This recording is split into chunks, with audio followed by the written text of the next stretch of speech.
លាបសៀមរីបងគេងសូបិននឹកស្រមៃក្លិនក្រអូបយ៉ាងណា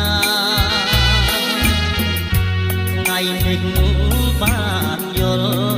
កុលាបបុប្ផាជួបស្រស់កនឋានមកអង្គ